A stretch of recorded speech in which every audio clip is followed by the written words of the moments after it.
My father gave my childhood bedroom to my sister and slipped me a 20 for a cab. 3 years later, I signed away $380 million, not to him, not to them, but to every woman who's ever been erased by her own blood. I'm Vivian Prescott, and this isn't a story about revenge. This is a story about remembering who you are and never handing it back.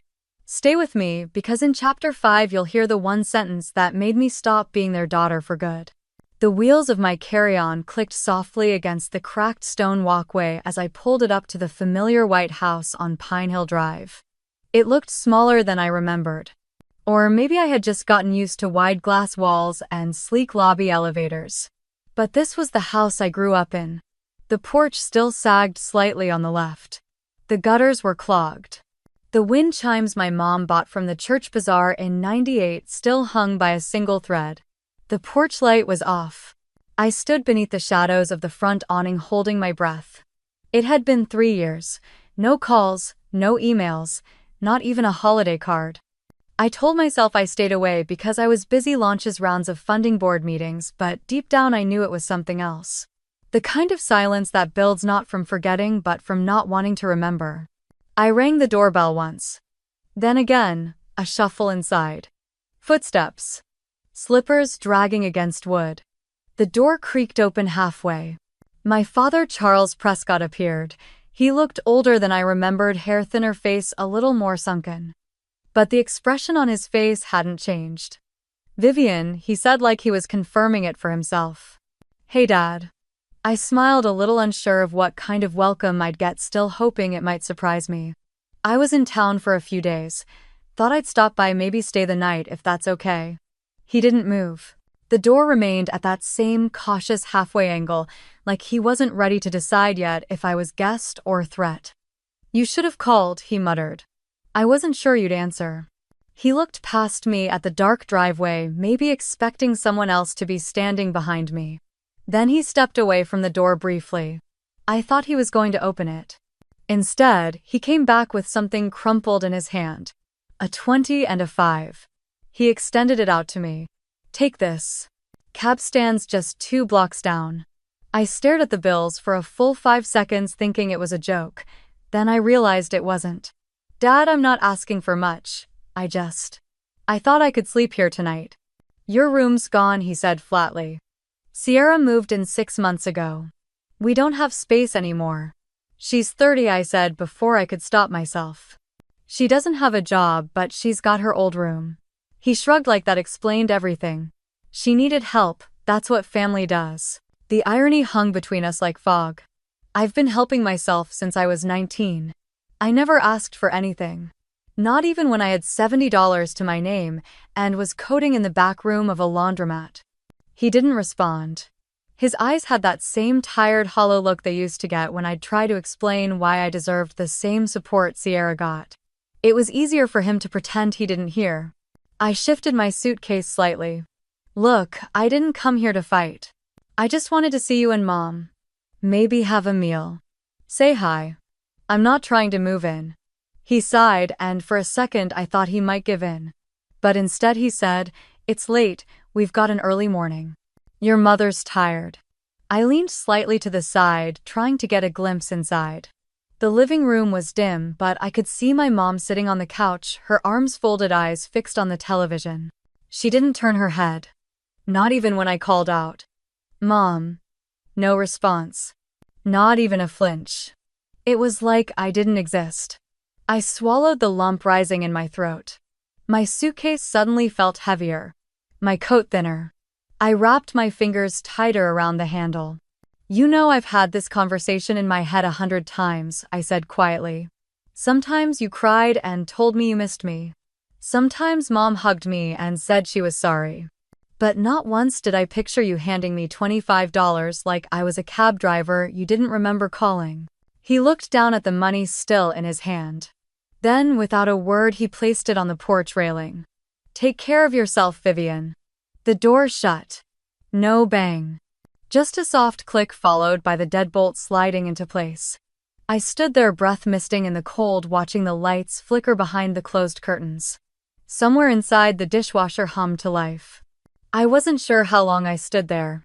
The chill crept into my shoes, my fingers ached. But I stayed until my chest stopped burning. Eventually, I picked up the money and shoved it into my coat pocket. I turned away from the house, dragging my suitcase back toward the street. The wheels scraped against the pavement, catching on a crack, jerking my arm back. I didn't stop. Halfway down the block, I paused under the flickering glow of a street lamp. My breath came out in clouds. I turned around, looking back.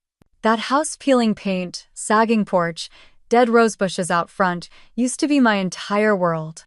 Now it wasn't even a place I could rest for one night. I pulled out my phone. I could call Ethan. He'd answer. He always did. But the idea of explaining this, of saying it out loud, felt like pouring salt into a fresh wound. Instead, I opened my rideshare app and requested a pickup.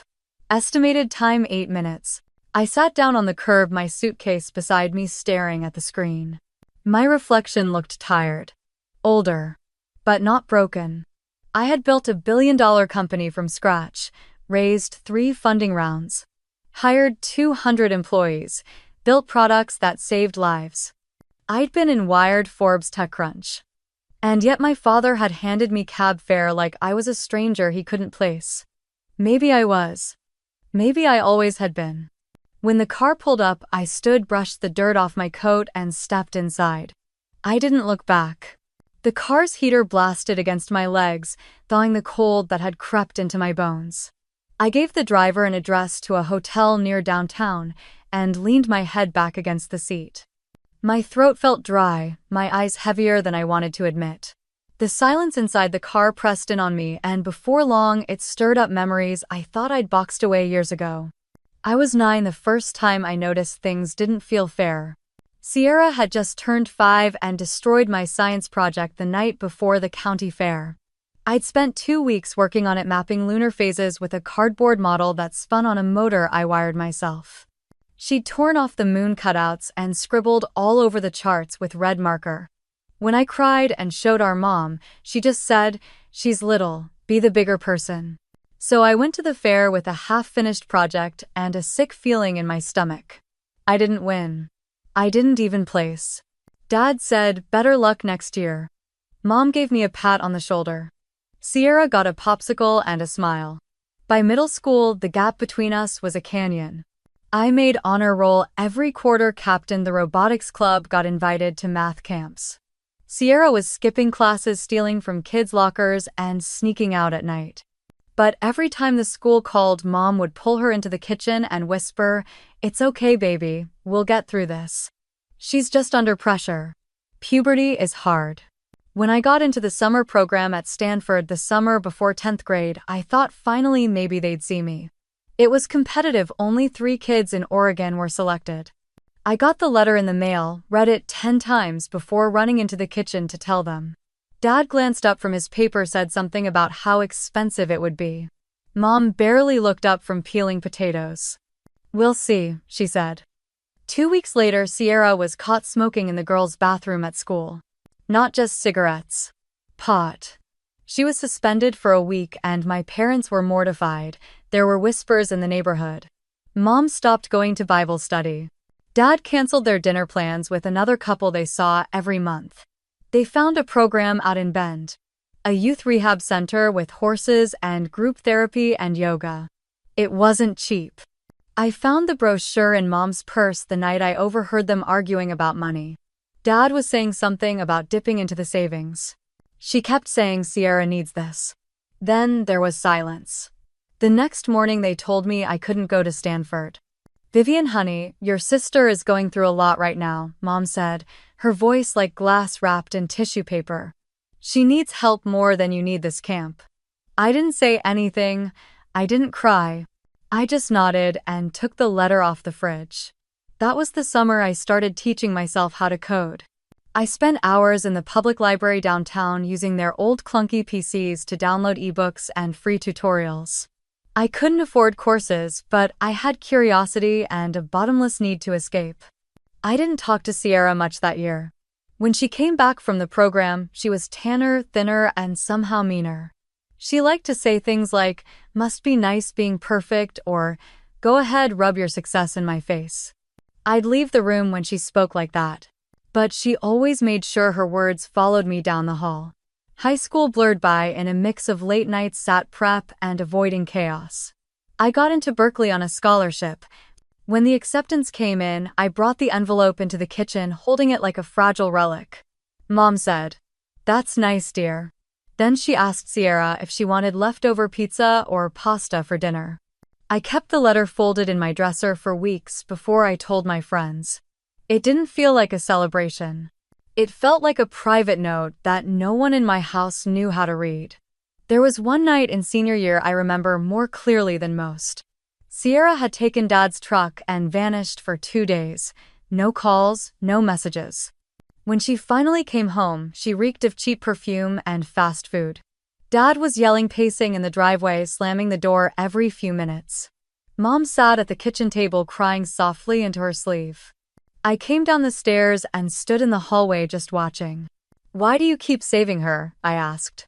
"She doesn't want help." "Because she's lost," Mom whispered. "And you don't need us like she does." I wanted to say I did. I wanted to scream that maybe I'd needed them for years, just in quieter ways. But I didn't.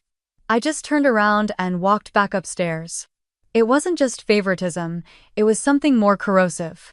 It was like they believed that loving me came second to fixing Sierra. Like they thought I would survive anything so they didn't have to try. That belief followed me into adulthood. It followed me into every boardroom where I had to prove I belonged. Into every pitch meeting where I had to explain twice as hard that I built this company myself. Into every holiday season where I pretended I didn't care I hadn't heard from them. I let them believe their silence didn't matter. I let it harden me. But tonight, standing on their porch and being handed cab fare, I realized something else.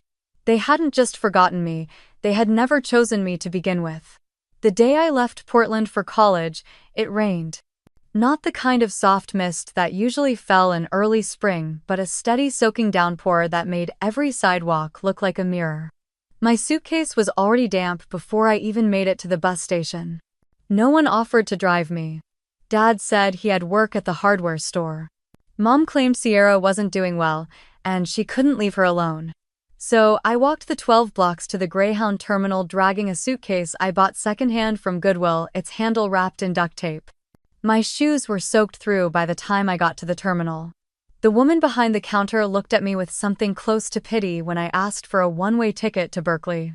That ride south felt like my first real breath in years. I stared out the window at forests giving way to open fields blurring into freeways as Oregon disappeared behind me. I had $72 in my wallet, a laptop that wheezed like it had asthma, and a scholarship that covered most of tuition but left little for anything else. But for the first time in a long time I felt weightless. UC Berkeley was a different world. It buzzed with energy I had only ever read about. People carried themselves like their ideas were worth listening to.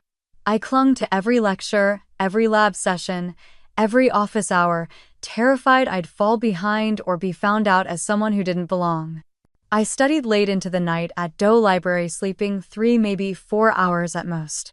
I worked part-time at a bookstore and then at a coffee cart off Telegraph Avenue, saving every tip and penny I could. Freshman year, I called home once a week. Sometimes Sierra would answer and say Mom wasn't around. Sometimes Dad would grunt a hello before passing the phone off. Most weeks the calls went to voicemail. I'd leave messages anyway. I told them about my classes, about the professors, about how my Intro to Programming course made me want to build things that lasted. By sophomore year, I stopped calling. They didn't notice. Senior year, I was one of 12 students accepted into an advanced AI research program. My professor pulled me aside after class and said, "Vivian, if you want to change the world, you're on the right track."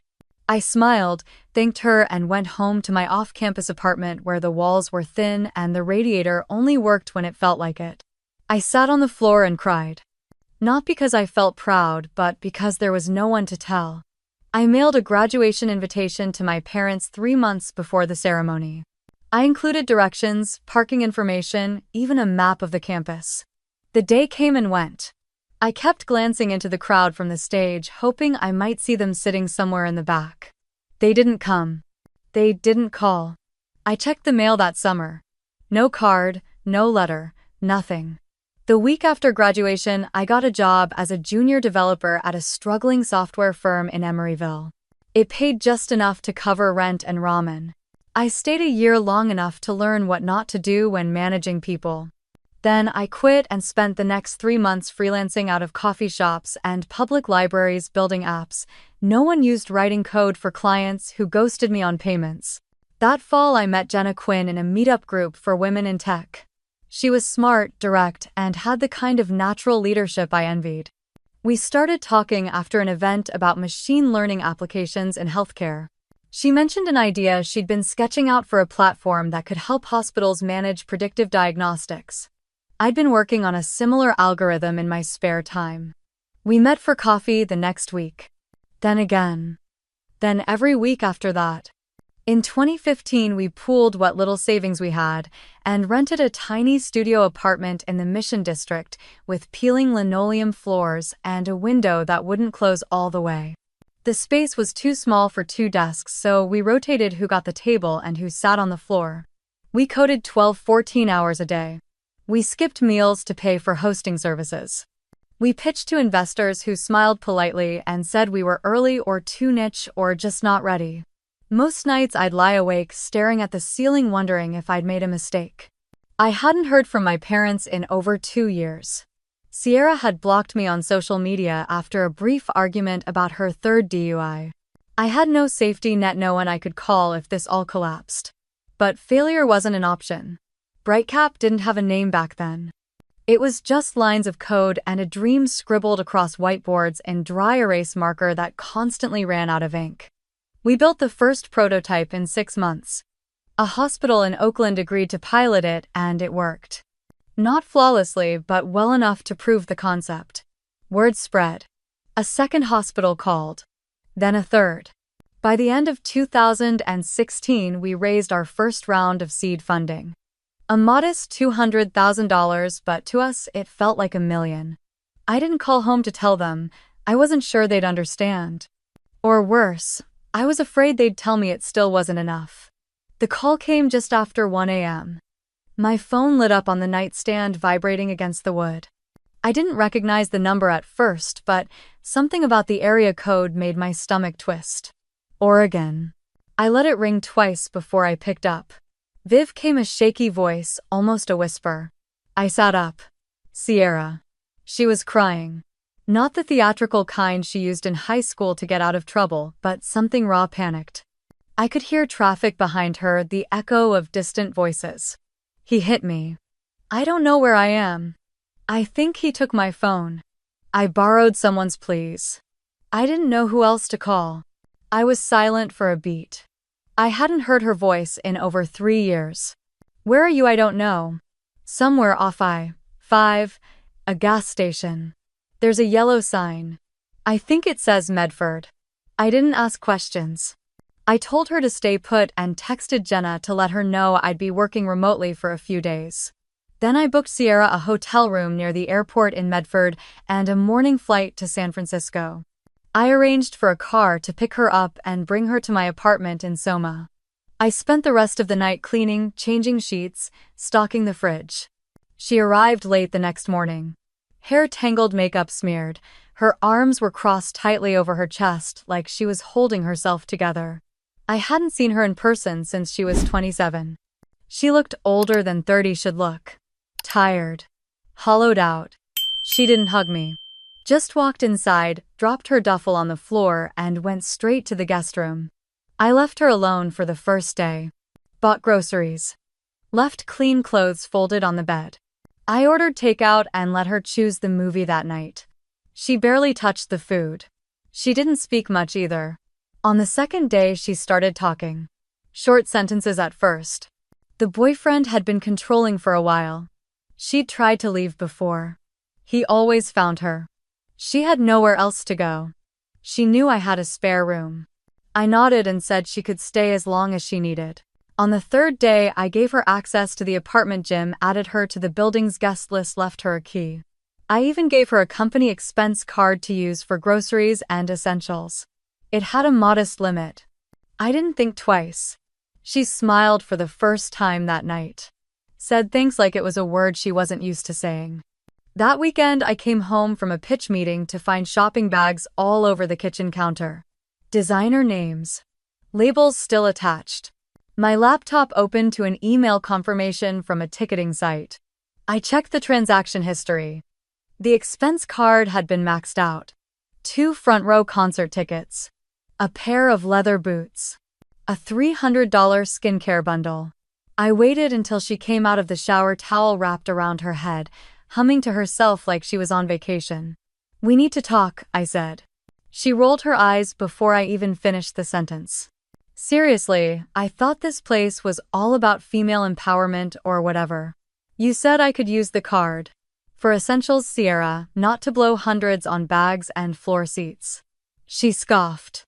"Maybe you should have been more clear. Or maybe you just like pretending to help people so you can feel like the good sister." I stared at her, unsure whether to feel angrier or just sad. "You lied to me. You used me." She laughed, sharp and bitter. "Please. You're just a walking ATM with boundaries. A charity case with conditions. If I didn't play the victim, you'd never let me in." My jaw clenched. I couldn't look at her. I walked to the hallway closet, grabbed her duffel bag, and started tossing in her things. "Seriously, you're kicking me out. You stole from me." She followed me into the bedroom, voice rising. "You think you're better than everyone because you made some app and got lucky. But you've always needed me to be the mess so you could play hero." I stopped, turned to face her. "I don't need you to be anything, Sierra. I just finally stopped trying to fix something that never wanted fixing." She stared at me, eyes wide and cold. Then she grabbed her bag, shoved her things in, and left without another word. She didn't take the tickets. The next morning, I canceled the card, changed the building access code, and blocked her number. I waited for the fallout. A call from my parents. A guilt-laced message. But the silence stayed. And I realized I wasn't angry. I was done. Under the warm hum of my kitchen lights, I brewed coffee I didn't need and stared at the back of the front door, half expecting Sierra to return and pound her fist against it. But she didn't. The apartment was still eerily, so as if her presence had never been here at all. The next morning, I shut down the guest code on the building's front entry system, canceled the expense card, and replaced the lock on my personal office. By the end of the day, it was like she'd never stepped foot in my space. I deleted her contact. I archived every message. I didn't want reminders. Not anymore. About a month passed. Then one Tuesday afternoon, while reviewing product launch projections with my strategy team, my phone buzzed with a call from an unknown Oregon number. I turned it face down and finished the meeting. When I checked it later, there was a voicemail. "Vivian, this is Malcolm Foster. I'm sure you remember me. I worked with your father years ago on some estate matters. I'm calling because your father recently updated his will, and I thought it would be right to inform you of the changes directly. I'm in Portland. Let me know if you'd like to talk. I believe you deserve to hear it in full." For a second, I just stood there in my office, motionless, phone still in my hand. The last time I saw Malcolm, I was a teenager. He'd come by the house once, some paperwork involving my grandfather's property. He had kind eyes and a voice like he had spent his entire life avoiding unnecessary conflict. I remembered thinking he looked too gentle to deal with my father's intensity. I returned the call that evening. "Vivian, thank you for calling back," he said. "I hope you're well." "What's going on?" I asked, skipping pleasantries. "Your father made several amendments to his estate plan last month. One of those included the removal of your name as a beneficiary." I nodded slowly, even though he couldn't see me. Not surprised, just hollow. "And I suppose Sierra gets everything." "That's correct. The house bank assets, the life insurance payout. All of it." There was a pause, the kind that stretches just long enough for someone to consider offering comfort but not quite commit. "It's not a large estate," he added. "But I felt you should know. I advised him to speak to you directly." He declined. "Of course he did," I muttered, half to myself. "I appreciate the call, Mr. Foster. Vivian, you deserve better than silence." I ended the call, set the phone down on the kitchen counter, and stared at the half-full glass of water I had poured before dialing. I wasn't thirsty anymore. I wasn't angry. I wasn't even sad. But I felt something colder than either of those. Not being included in the will wasn't about the money. I had more than enough. My portfolio could fund a dozen retirements. It was about erasure. It was about being deliberately written out of your own bloodline like a character removed from a family tree. Later that night, I met Ethan for dinner. We sat at our usual table at a bistro tucked into the corner of Jackson Square, the kind of place with soft lighting and waiters who remembered your drink order. He could tell something was off the second I sat down. "You look like you didn't sleep." I stirred the lemon into my iced tea, watching the slices spin. My father updated his will, took me out of it entirely. Ethan leaned back, folding his hands together. Did he at least have the decency to tell you himself? Nope. Malcolm called me, said he tried to convince my dad to inform me, but of course he didn't want to deal with the conversation. Ethan was quiet for a while, letting the weight settle. Do you want to contest it? I shook my head. I don't want anything from him. I just didn't expect it to hit this way. I haven't needed their support in years, but knowing you've been legally written out of your family, that's a different kind of final. Ethan looked down at the table, then back at me. What do you want to do? I exhaled slowly. Honestly, I want to outbuild them. Outlast them. I want the next time they hear my name to be on a Times Square billboard they didn't pay for. I want them to realize they threw away something they can never get back. Ethan offered a slow nod, then picked up his fork. Then let's make sure they see it. Back at my apartment, I opened my old storage drive and clicked through folders I hadn't touched in years. Photos from Berkeley, the first whiteboard sketch of Brightcap's original architecture, my pitch deck from the pre-seed round. There was one image that stopped me cold.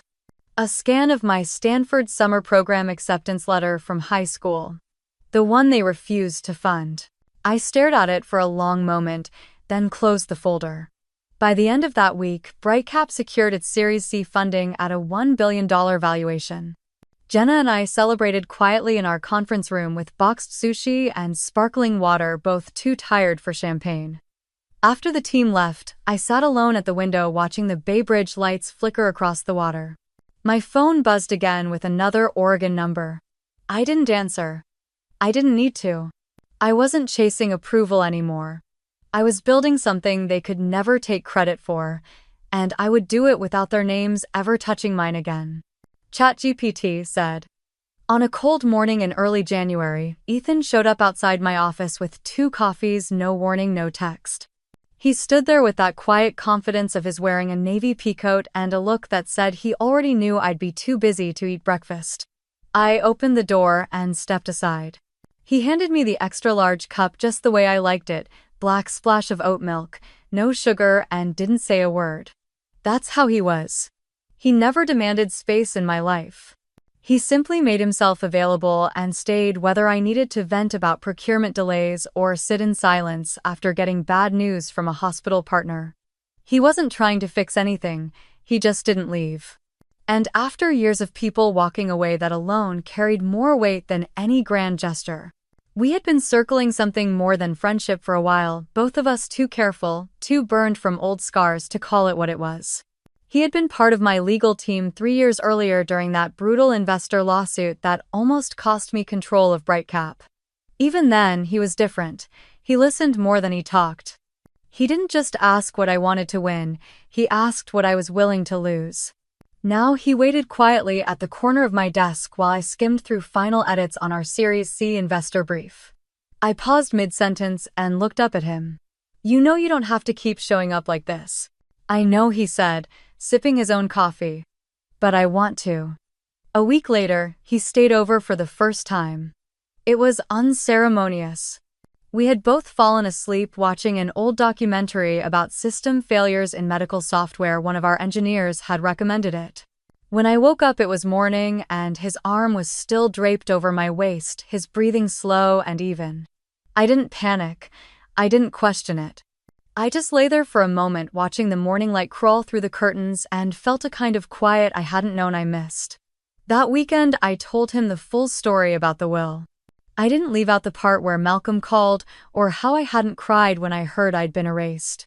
I told him how I had once kept my Stanford summer program acceptance letter in my dresser like a secret trophy never shown to anyone in the house because no one had asked.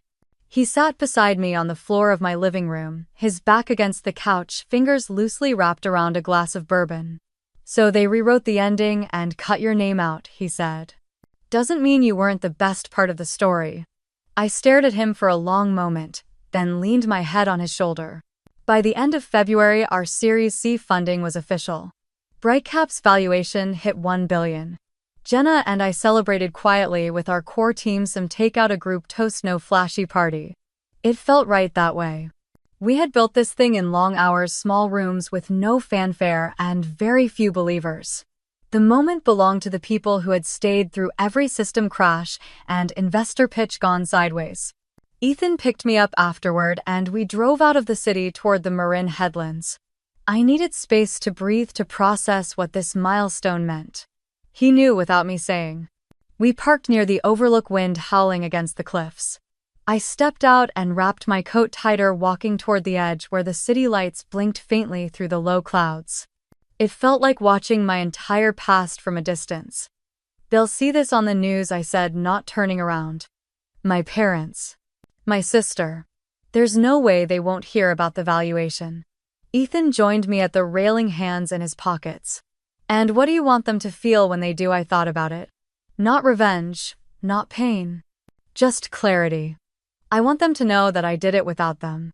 That they had the chance to stand beside me and they chose not to. And now I get to choose not to let them back in. Ethan nodded. "That's not cold. That's clean." I laughed, surprised by the word. "You don't think it's harsh number?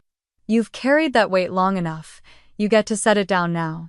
We stood there in silence, wind tearing through our coats, the city blinking behind us. Somewhere far below, waves hit the rocks, steady and unforgiving. Back in the car, I looked at my phone. 2 missed calls from an Oregon number I didn't recognize and 1 text from an unknown sender. "Congrats. Saw the news. Hope you're doing well." I showed Ethan the screen. "You think that's Sierra?" He raised an eyebrow. "If it is, that's the shortest apology I've ever seen." I blocked the number and turned the phone off. "You sure?" he asked. I've never been more sure of anything in my life. The IPO plans started to move faster after that. Jenna brought in a consulting firm to streamline our internal systems and prep our team for the next stage. We flew to New York twice that spring, meeting with analysts, drafting early prospectus material, managing new investors' expectations. The stakes grew higher, so did the noise. But through it all, Ethan was there. Not as a lawyer, not as a fixer, just as someone who stayed, and in a life full of people who made exit wounds that meant everything. We were 3 weeks out from announcing the IPO when Jenna knocked on my office door with that expression she reserved for news that wasn't urgent but definitely wouldn't wait. "Got a minute?" she asked. I looked up from the compliance memo I had been reviewing and nodded. She stepped in, closed the door, and laid her tablet down on my desk without saying anything. It was a screenshot of a tweet dated 2 years earlier. Sierra's handle unmistakable, even though the username was now changed. Her profile picture was a filtered selfie I hadn't seen before, but the post left no room for confusion. Some people build their empires on the backs of other people's pain. My startup idea. My ex. My trauma. All stolen, all monetized.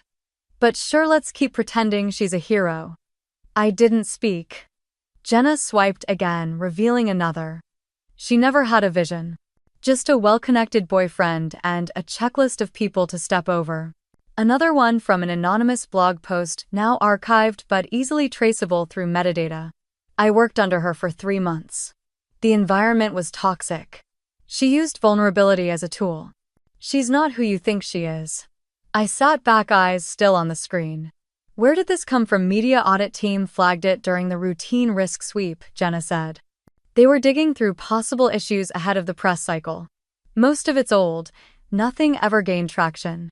But one of our contacts at the Times passed it along this morning. Said Diane Ellis is looking into it.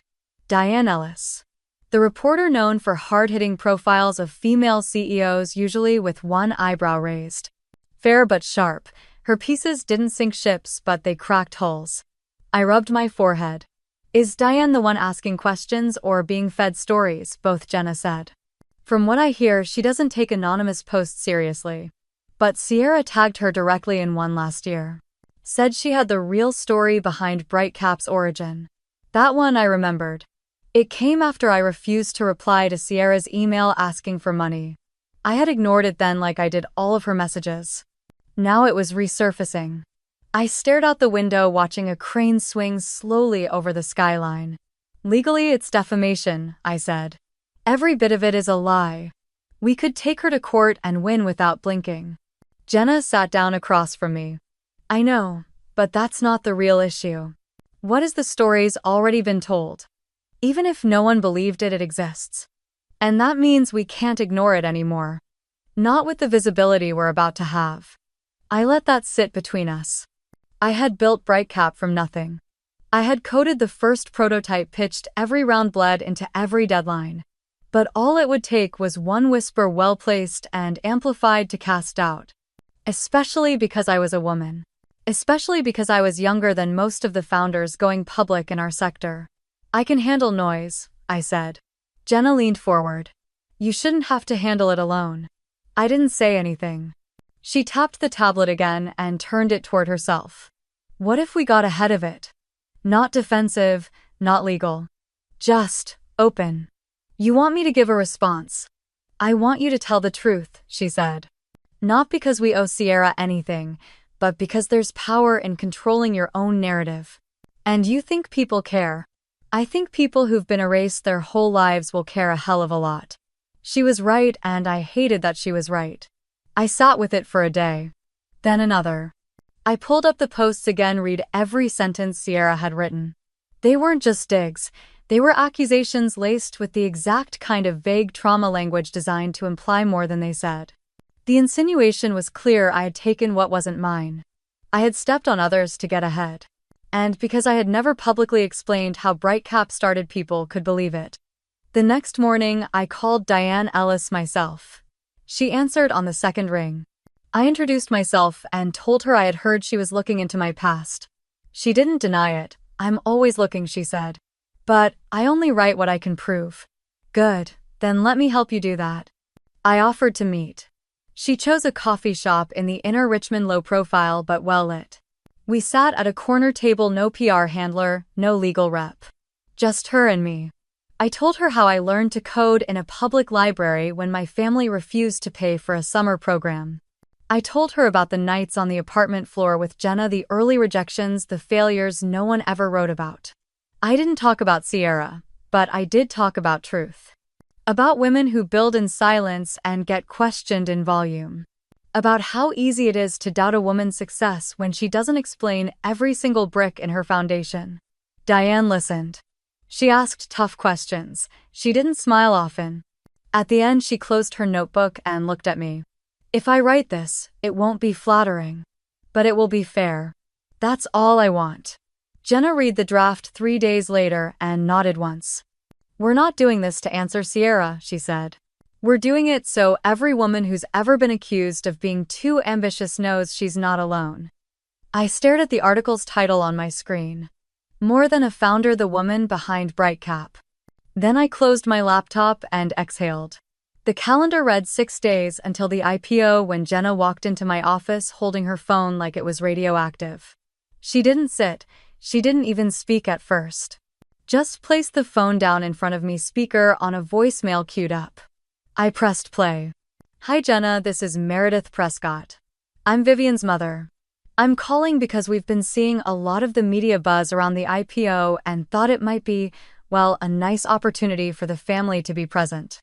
I was wondering if there's a way for us to join Vivian on stage or maybe at the press event. Something symbolic, you know. A show of support. I think it would mean a lot. Let me know. The message ended. Jenna didn't say a word. I stared at the phone. Then leaned back slowly in my chair. They really think this is their moment, I said, the words half laugh, half disbelief. Jenna raised her eyebrows slightly. I figured you'd want to hear it from her directly. I picked up my mug and took a long sip of coffee. It had gone cold, but I didn't care. You know what's funny? I remember being 17 and overhearing my mother on the phone with her friend from church. I had just gotten into Berkeley. She said, "She's book smart, but she's not really cut out for big things. I don't think she'll handle the pressure." Jenna sat down across from me waiting. Then at graduation, I sent them an invitation. Neither of them showed. But now with cameras coming and networks watching, suddenly they're interested. She said it would be symbolic, Jenna said carefully. Oh, it would be, I said smiling. Symbolic of exactly what I built in spite of them. I stood and walked to the window. The city below buzzed with its usual mid-morning rhythm, but in that moment it felt like something sharper was pulsing beneath it. A long thread of history woven tight with silence, resentment, and unmet longing. 10 years ago they told me I was an embarrassment, I said quietly. Sierra was the daughter worth defending, worth helping. I was the reminder that effort doesn't guarantee love. Jenna said nothing. Now they want to share a stage with me. Not because they're proud. Because the spotlight finally turned warm. I turned around. Number. Just no. Absolutely not. They don't get to rewrite the ending. Not this time. Jenna nodded. Understood. I'll handle it. She stood and headed for the door but paused with her hand on the frame. You know people are going to ask why they're not there. Let them ask, I said. I'd rather face those questions than let my name be a shield for theirs. She left and I sank into my chair, not exhausted, just hollow.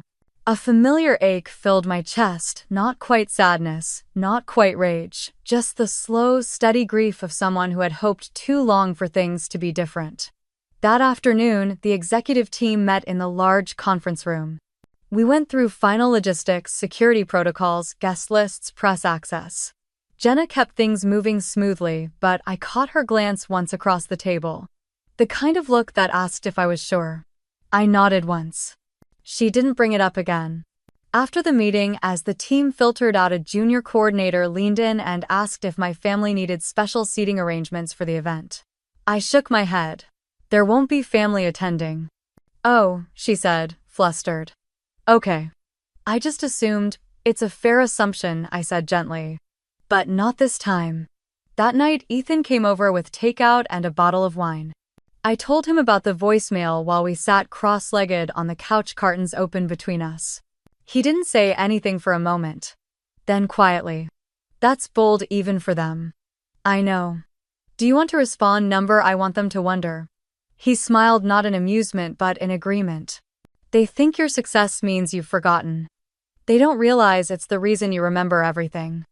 I looked at him, then really looked.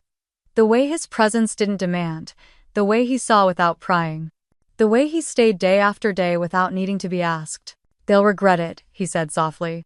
Maybe. But that's not my problem anymore.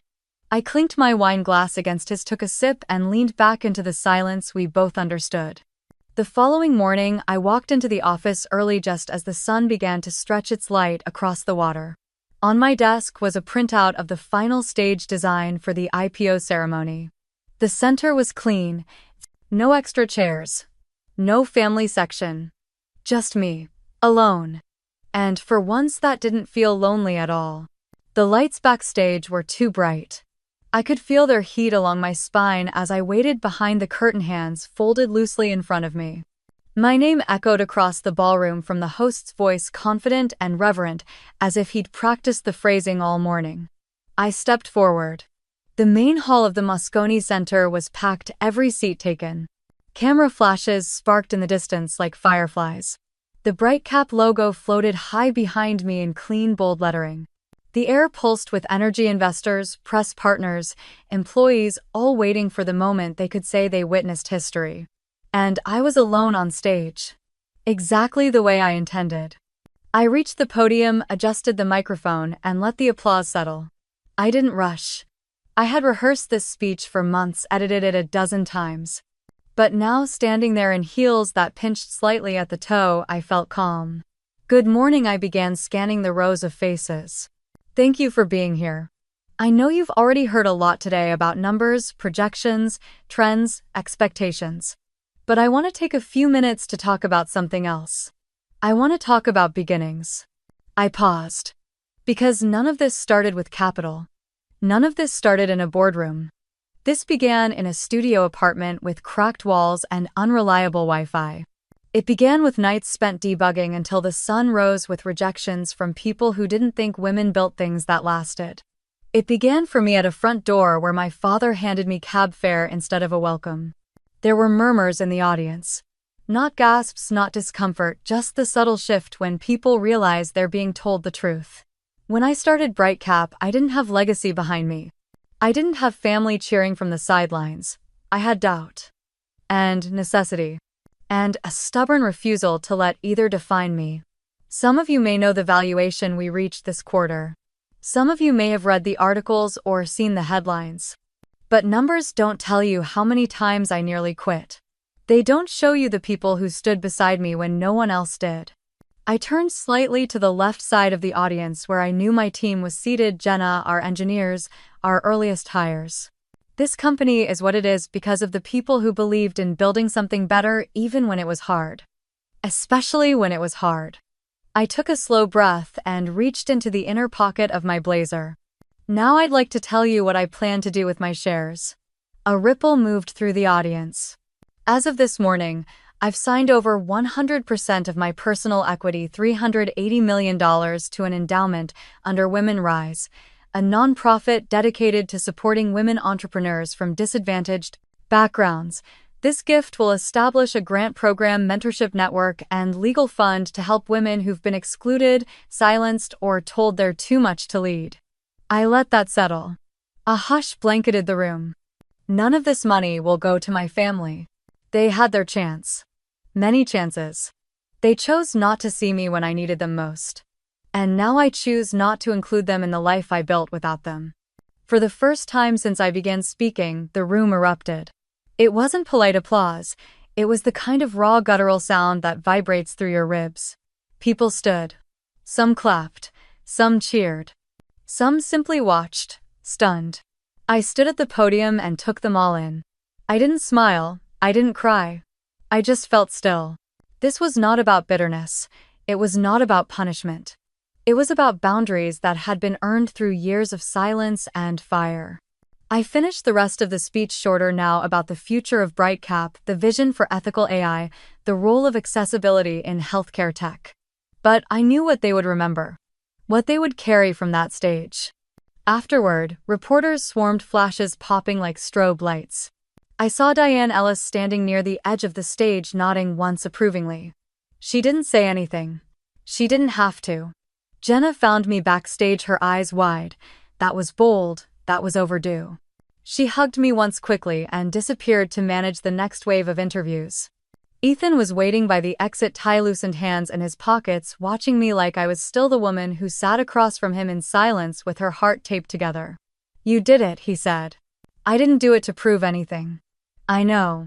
I walked past him toward the quiet hallway that led to the private lounge, heels clicking against marble. My body ached. My voice was scratchy.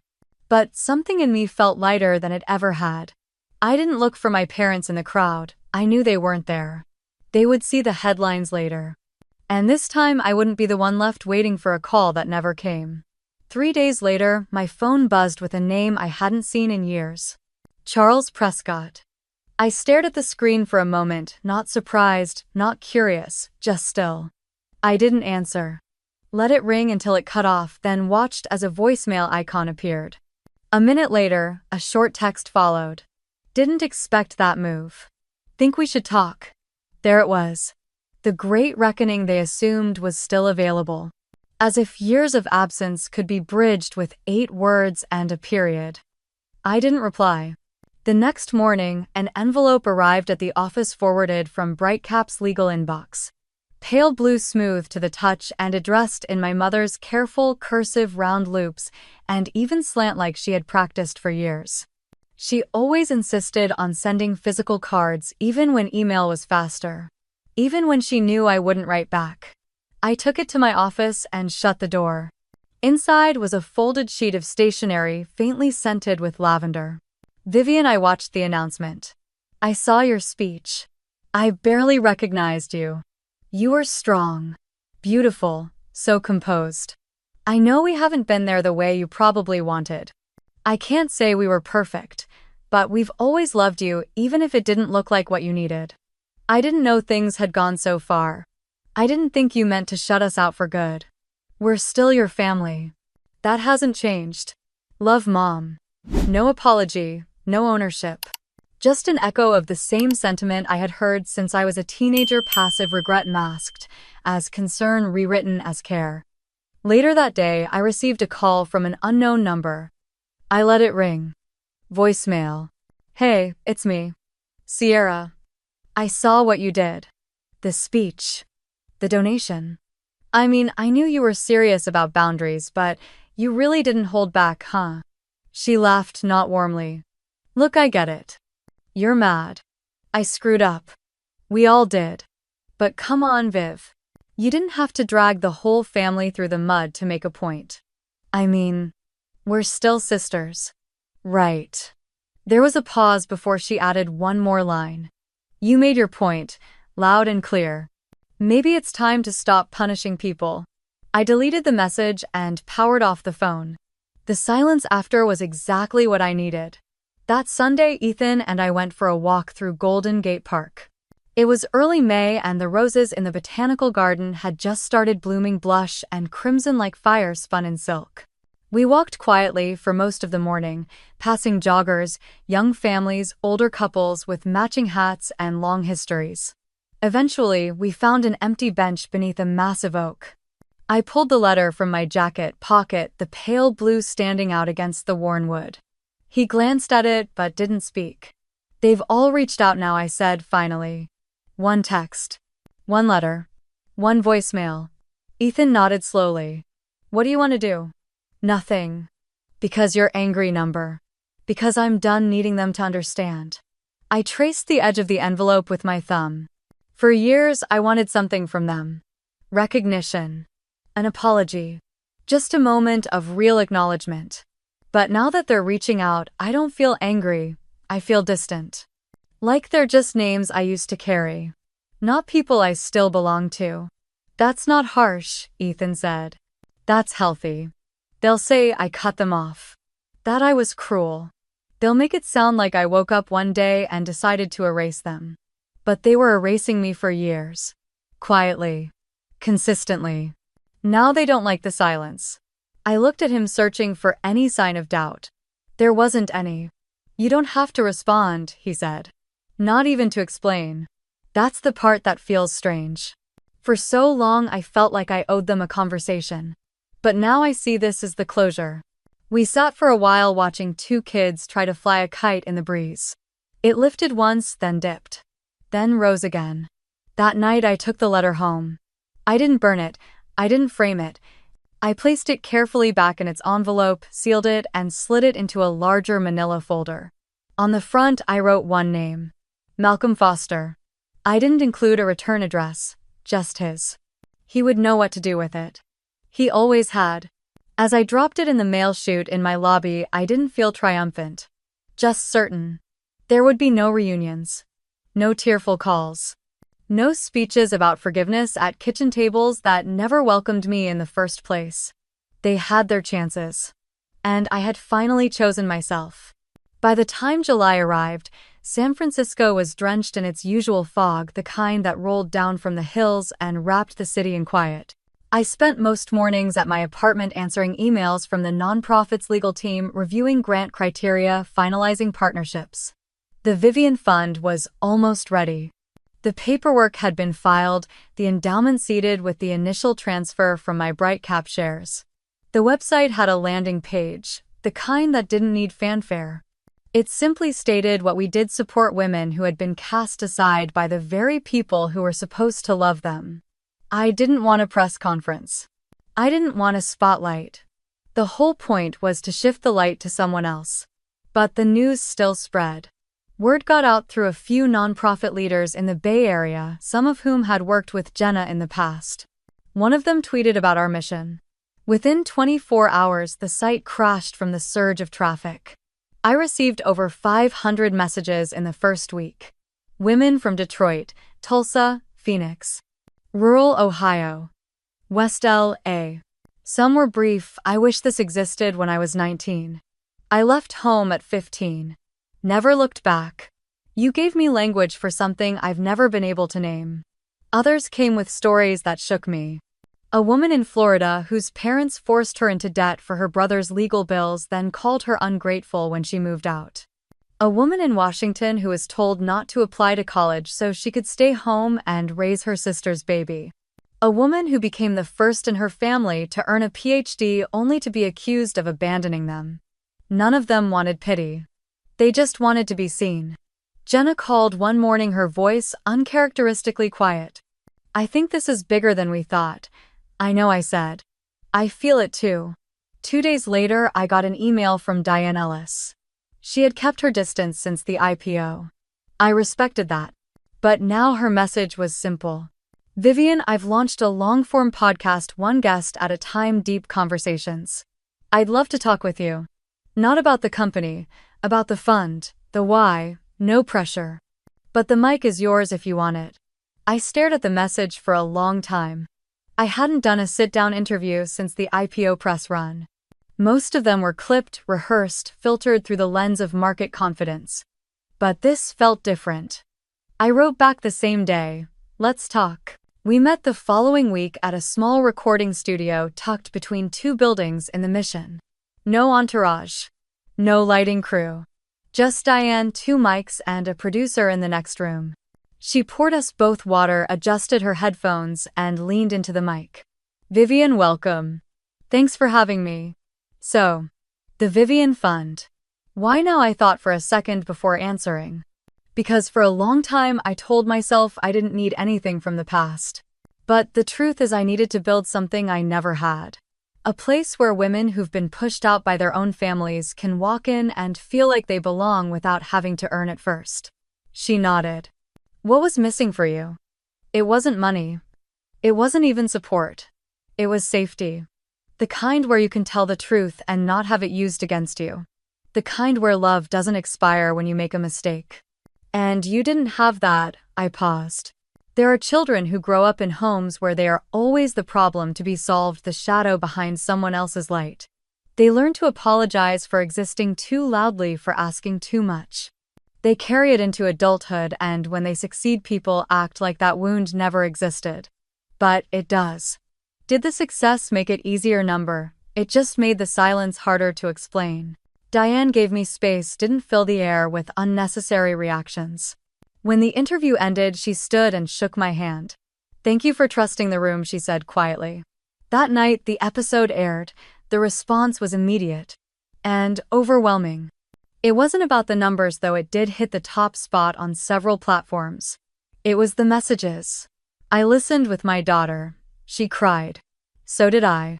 "My father sent me away at 16. I haven't told anyone. Until now."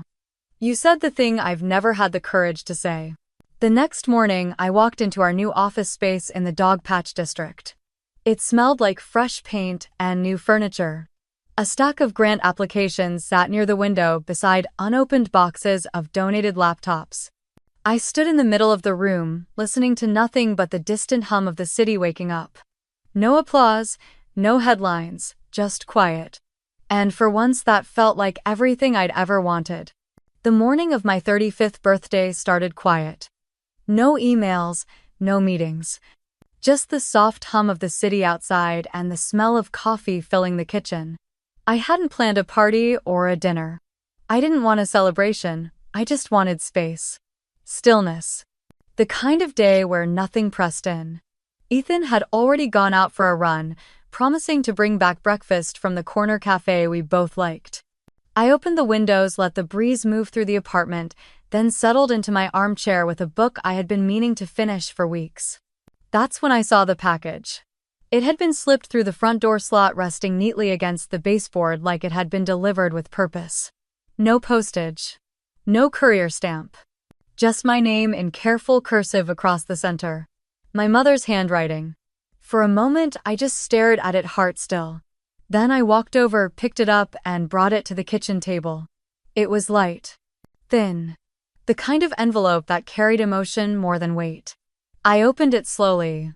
Inside was a single photograph. I knew it instantly. It was me, age 7 or 8, sitting cross-legged on the old porch in Portland, a stack of books in my lap, a proud gap-toothed smile stretched across my face. My hair was in 2 uneven braids. I was wearing the hand-me-down sweatshirt I used to live in. I hadn't seen the photo in decades, but the moment I held it, I remembered everything. On the back, written in ink that had slightly smudged over time, was one sentence. "You were always brilliant." I just didn't know how to say it. No greeting, no explanation, no apology. Just that. I read it again and again. Then I placed the photo down and walked to the window. Outside, the fog had started to lift. The skyline looked sharper in the light. I wrapped my arms around myself and stood still for a long time. When Ethan returned, I was still at the window. He set the paper bag on the counter and walked over. "Hey. You okay?" I nodded. "She sent something." He didn't ask who. He already knew. "A photo. From when I was a kid." She wrote on the back. "Do you want to talk about it?" I thought for a moment, then turned to face him. "Not really. It's not that I'm upset. It's just, I don't need anything from it. Not anymore." He nodded and placed a gentle hand on my back. We sat on the couch together, splitting a croissant in silence. The photo lay on the table in front of us, its edges slightly curled from age. I looked at it one last time, then picked it up and slid it into a drawer. I didn't want it framed. I didn't want it on display. But I didn't want to throw it away either. Later that afternoon, I wrote a letter. Just one line. "I forgive you. But I won't be coming back." I placed it in a blank envelope, addressed it to Malcolm Foster's office in Portland. No return address. No salutation. I knew he'd understand. That evening we walked through the Presidio trails. The sun was low, painting everything gold. We stopped at a clearing that overlooked the water. A group of kids played soccer nearby. A man played guitar quietly under a tree. I took a deep breath and let it all go. The noise. The hurt. The version of me that had waited for them to come around. None of it was mine to carry anymore. We stood there for a while, just watching the horizon shift. I didn't speak. I didn't need to. Back at home, I made tea while Ethan opened the windows again, letting in the last of the day's air. We moved slowly, deliberately. The kind of rhythm that only comes when you've stopped running. Before bed, I tucked the letter into my bag to mail in the morning. I didn't cry. I didn't hesitate. I just felt done. Not with resentment, but with the idea that their approval had anything to do with my peace. That night, as I turned off the lights and crawled into bed, Ethan wrapped an arm around me. "Happy birthday," he whispered. "Thanks," I said. And I meant it. If you've ever had to walk away from people who couldn't see you, if you've ever learned how to build your own light when theirs ran cold, tell me. Tell me your story in the comments. I'll be here listening.